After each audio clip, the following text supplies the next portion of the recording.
अवधूत चिंतन श्री गुरुदेव दत्त.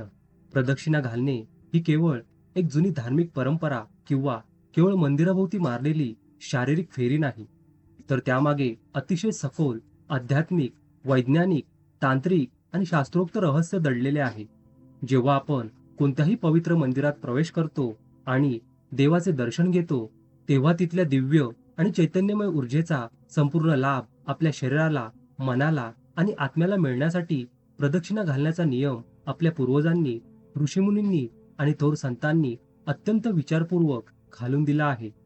ही प्रदक्षिणा घालताना ती नेहमी उजव्या बाजूनेच का घातली जाते, यावर आपण जेव्हा सखोल विचार करतो, तेव्हा आपल्याला आपल्या हिंदू संस्कृतीतील आणि सनातन परंपरेतील दक्षिण या शब्दाचे मूळ महत्त्व आणि अर्थ समजून घ्यावा लागेल. संस्कृत भाषेमध्ये दक्षिण या शब्दाचे दोन मुख्य अर्थ होतात. एक म्हणजे दक्षिण दिशा आणि दुसरा म्हणजे आपली उजवी बाजू. जेव्हा आपण मंदिराच्या मुख्य गाभाऱ्याभोवती उजव्या बाजूने म्हणजेच घड्याळाच्या काट्याच्या दिशेने अर्थात क्लॉकवाईज फिरण्यास सुरुवात करतो, तेव्हा मंदिरातील मुख्य मूर्ती, गर्भगृह नेहमी आपल्या उजव्या बाजूला राहतो. हिंदू धर्मशास्त्रात मानवी शरीराचा आणि ब्रह्मांडाचा उजवा भाग हा सात्विक, शुभ, सकारात्मक आणि दैवी शक्ती ग्रहण करण्यासाठी अत्यंत पवित्र आणि संवेदनशील मानला गेला आहे. या उलट शरीराचा डावा भाग हा संसारातील भौतिक, व्यावहारिक आणि काही प्रमाणात तामसी किंवा राजसी गोष्टींशी जोडलेला असतो. म्हणूनच ईश्वराला सदैव आपल्या उजव्या बाजूला ठेवून त्याला आपल्या आयुष्याचे, कर्माचे आणि अस्तित्वाचे परमकेंद्र मानून ही प्रदक्षिणा केली जाते. या उजव्या बाजूने फिरण्यामागे एक फार मोठे वैज्ञानिक आणि योगशास्त्राचे गुपितही दडलेले आहे. आपल्या मानवी शरीराच्या सूक्ष्म ऊर्जेचा विचार केला तर शरीरामध्ये तीन प्रमुख मुख्य ऊर्जावाहिन्या असतात, ज्यांना आध्यात्मिक परिभाषेत इडा, पिंगला आणि सुषुम्ना नाडी असे म्हटले जाते. शरीराची उजवी बाजू ही पूर्णपणे सूर्यस्वर म्हणजेच पिंगला नाडीशी संबंधित असते. ही पिंगला नाडी मानवी शरीरामध्ये ऊर्जा, चैतन्य, उत्साह, प्राणशक्ती आणि बुद्धीची जागृती निर्माण करण्याचे मुख्य काम करते. मंदिराच्या गर्भगृहातून जिथे मूर्तीची प्राणप्रतिष्ठापना अत्यंत कडक मंत्रोच्चाराने आणि विधींनी झालेली असते, तिथून सतत उच्च प्रतीच्या सात्विक आणि सकारात्मक लहरी, विद्युत चुंबकीय लहरी बाहेर पडत असतात. जेव्हा आपण उजव्या बाजूने अत्यंत संथ गतीने प्रदक्षिणा घालतो, तेव्हा आपल्या शरीरातील पिंगला नाडी आणि अंतर्गत ऊर्जा चक्रे या वैश्विक ऊर्जेच्या गतीशी अगदी अचूकपणे जोडली जातात. याला आध्यात्मिक भाषेत कॉस्मिक अलाइनमेंट असे म्हणतात.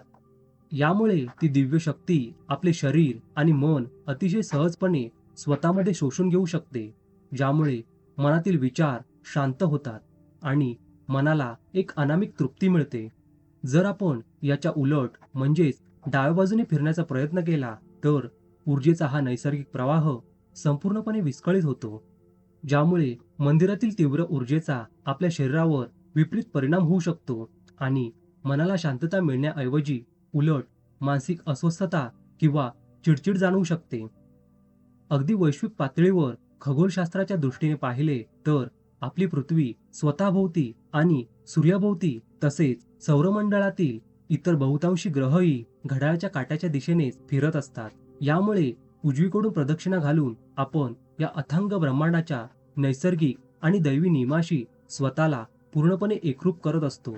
ऋग्वेदासारख्या प्राचीन आणि पवित्र ग्रंथांमध्येही याचे अत्यंत सुंदर संदर्भ मिळतात, जिथे स्पष्टपणे सांगितले आहे की ज्याप्रमाणे भगवान सूर्यदेव संपूर्ण विश्वाला प्रकाश, ऊर्जा आणि जीवन देण्यासाठी एक विशिष्ट गतीने प्रदक्षिणेच्या मार्गाने जातात, त्याचप्रमाणे भक्ताने ईश्वराभोवती फिरून स्वतःचे अंतःकरण, बुद्धी आणि संपूर्ण जीवन प्रकाशमान करायचे असते.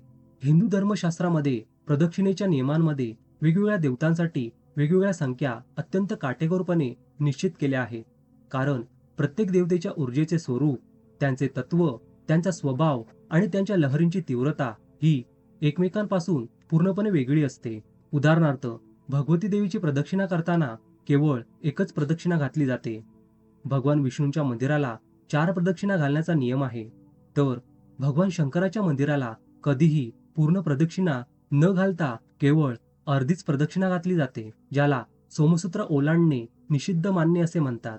जेव्हा आपण दत्तभक्तांचा आणि भगवान दत्तात्रेयांचा विचार करतो तेव्हा दत्त मंदिराला नेहमी 7 प्रदक्षिणा घालण्याचा नियम शास्त्रात आणि दत्त संप्रदायात आवर्जून सांगितला आहे. भगवान दत्तात्रेय हे ब्रह्मा, विष्णू आणि महेश या तिन्ही महाशक्तींचे एकत्रित आणि साक्षात रूप आहेत. म्हणजेच ते या सृष्टीचे जगद्गुरू आहेत. अध्यात्मात आणि अंकशास्त्रात 7 या अंकाला अत्यंत गूढ आणि पवित्र स्थान असून जो थेट गुरुतत्वाशी जोडलेला मानला जातो. आकाशातील सप्तर्षी हे परम ज्ञानाचे आणि दत्तगुरूंच्या सर्वश्रेष्ठ शिष्यांचे प्रतीक मानले जातात. त्यामुळे दत्त मंदिराला 7 प्रदक्षिणा घातल्याने त्या महान सप्तर्षींचे आणि पर्यायाने साक्षात दत्तगुरूंचे पूर्ण आशीर्वाद भक्ताला सहज प्राप्त होतात. दुसरी अतिशय महत्वाची आणि गूढ गोष्ट अशी की मानवी शरीरात पाठीच्या कण्यामध्ये मूलाधार चक्रापासून सुरू होऊन थेट डोक्याच्या वरच्या भागातील सहस्रार चक्रापर्यंत एकूण 7 मुख्य ऊर्जा केंद्रे म्हणजेच सप्तचक्रे असतात, ज्यामध्ये मूलाधार, स्वाधिष्ठान, मणिपूर, अनाहत, विशुद्ध, आज्ञा आणि सहस्त्रार या चक्रांचा समावेश होतो.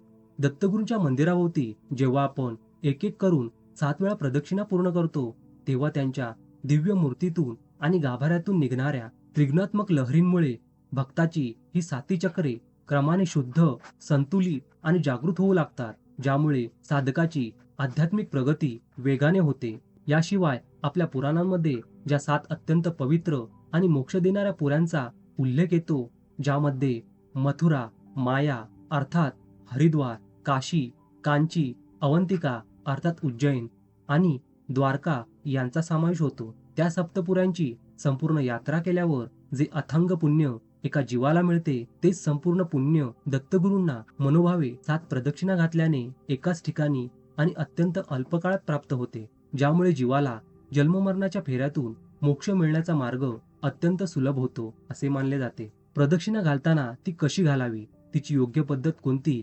याबद्दलही आपल्या धर्मसिंधू, निर्णयसिंधू आणि वेगवेगळ्या पुराणांमध्ये अत्यंत कडक आणि स्पष्ट नियम दिलेले आहेत, ज्यांचे पालन केल्याशिवाय प्रदक्षिणेचे पूर्ण फळ कधीही मिळत नाही.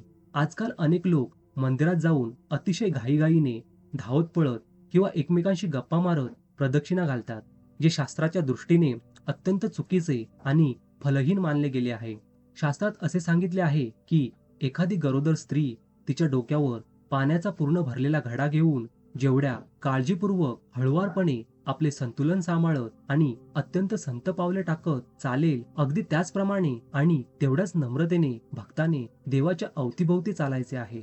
प्रदक्षिणा घालताना दोन्ही हात कधीही मोकळे सोडू नयेत किंवा खिशात टाकू नयेत, तर ते दोन्ही हात छातीजवळ नमस्काराच्या मुद्रेत म्हणजेच जोडलेले असावेत. प्रदक्षिणा चालू असताना आपली नजर आजूबाजूला कोण आले आहे, कोण काय करत आहे किंवा मंदिराची रचना कशी आहे याकडे न भटकवता एकतर जमिनीकडे अत्यंत नम्रतेने असावी किंवा गाभाऱ्यातील देवाराच्या मूर्तीकडे खिळलेली असावी. प्रदक्षिणा घालत असताना मुखातून संसाराच्या, व्यवहाराच्या किंवा राजकारणाच्या गप्पा मारणे हे महापाप मानले गेले आहे. त्याऐवजी मनातल्या मनात किंवा अत्यंत संथ मधुर आवाजात देवाच्या नावाचा किंवा मंत्रांचा जप अखंड चालू असावा. हिंदू शास्त्रात प्रदक्षिणेच्या वेळी म्हणण्यासाठी एक अतिशय शक्तिशाली आणि अद्भुत मंत्र दिलेला आहे, ज्याचा सरळ आणि सोपा अर्थ असा होतो की हे ईश्वरा, माझ्याकडून या जन्मात किंवा पूर्वजन्मात कळत नकळत शारीरिक, मानसिक किंवा वाचिक दृष्ट्या जी काही लहान मोठे पापी झाले असतील, ती सर्व पापे या पवित्र प्रदक्षिणेच्या दरम्यान पडणाऱ्या माझ्या प्रत्येक पावलागणिक जळून खाक होत, नष्ट होत. विशेषतः दत्तभक्तांनी दत्त मंदिराला प्रदक्षिणा घालताना श्री गुरुदेव दत्त, दिगंबरा दिगंबरा, श्रीपाद वल्लभ दिगंबरा अशा कोणत्याही नाममंत्रांचा अखंड आणि लयबद्ध गजर करावा. बऱ्याच लोकांना प्रदक्षिणा पूर्ण झाल्यावर लगेच मंदिराबाहेर पडून घरी जाण्याची घाई असते, परंतु शास्त्रानुसार प्रदक्षिणा पूर्ण झाल्यानंतर लगेच मंदिराच्या बाहेर न पडता मंदिराच्या सभामंडपात किंवा ओट्यावर किमान काही मिनिटे शांतपणे डोळे बंद करून बसावे. या शांत बसण्यामागे हे कारण असते की प्रदक्षिणेदरम्यान मंदिराच्या गाभाऱ्यातून जी प्रचंड सात्विक आणि दैवी ऊर्जा आपल्या शरीराने आणि आपल्या वलयाने अर्थात ओराने शोषून घेतलेली असते, ती ऊर्जा शरीराच्या संपूर्ण भागामध्ये स्थिर होण्यासाठी आणि मानवी मनाला अंतर्मुख करण्यासाठी ती शांतता अत्यंत आवश्यक असते. म्हणूनच मंदिरातील प्रदक्षिणा ही केवळ एक यांत्रिक किंवा शारीरिक क्रिया नसून आपल्यातील अहंपणा, वासना, वाईट विचार आणि विकार देवाच्या चरणी समर्पित करून याच्या परमपावन सात्विक प्रकाशाकडे आणि आत्मज्ञानाकडे जाण्याचा एक अत्यंत दिव्य, शास्त्रोक्त आणि शाश्वत कल्याणकारी मार्ग आहे, ज्याचा अवलंब प्रत्येक भक्ताने आपल्या जीवनात अत्यंत श्रद्धेने केला पाहिजे. या आध्यात्मिक प्रवासात प्रदक्षिणेचे महत्त्व सांगताना पुराणांमध्ये अनेक कथाही पाहायला मिळतात. त्यातील सर्वात प्रसिद्ध कथा म्हणजे भगवान गणेश आणि कार्तिकेय यांची. जेव्हा संपूर्ण पृथ्वीला प्रदक्षिणा घालण्याची पैज लागली, तेव्हा कार्तिकेय आपल्या मोरावर बसून संपूर्ण जगाची परिक्रमा करण्यासाठी वेगाने निघून गेले. परंतु बाल गणेशाने आपल्या बुद्धीचा वापर करून साक्षात माता पार्वती आणि भगवान शिवशंभूंना एका आसनावर बसवले आणि त्यांच्या भोवती उजव्या बाजूने प्रदक्षिणा पूर्ण केली. गणेशाने सांगितले की माता पिता हेच ईश्वर आहेत, संपूर्ण ब्रह्मांड आहेत, त्यामुळे त्यांच्या भोवती मारलेली फेरी ही संपूर्ण जगाच्या प्रदक्षिणेपेक्षा श्रेष्ठ आहे. या कथेतूनही आपल्याला हेच शिकायला मिळते की जेव्हा आपण मंदिरातील मुख्य देवतेभोवती प्रदक्षिणा घालतो, तेव्हा आपण संपूर्ण ब्रह्मांड उजव्या बाजूने फिरून ईश्वराला शरण येत असतो. प्रदक्षिणेचा प्रत्येक फेरा हा आपल्या जीवनातील एका बंधनातून मुक्त होण्याचे प्रतीक आहे. मनुष्य जेव्हा संसाराच्या चक्रात अडकतो, तेव्हा त्याला जन्म, मृत्यू या फेऱ्यांमधून जावे लागते.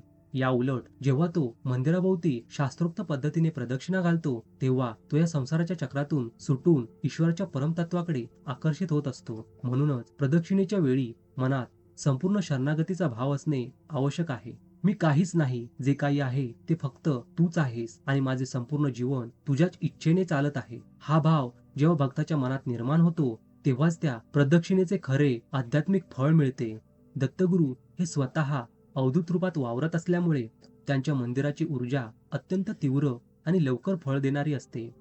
त्यामुळेच दत्त मंदिरात केलेल्या 7 प्रदक्षिणा या भक्ताच्या जीवनातील सर्व अडथळे, संकटे आणि वास्तुदोष किंवा ग्रहदोष दूर करण्यासाठी अत्यंत प्रभावी मानल्या गेल्या आहेत.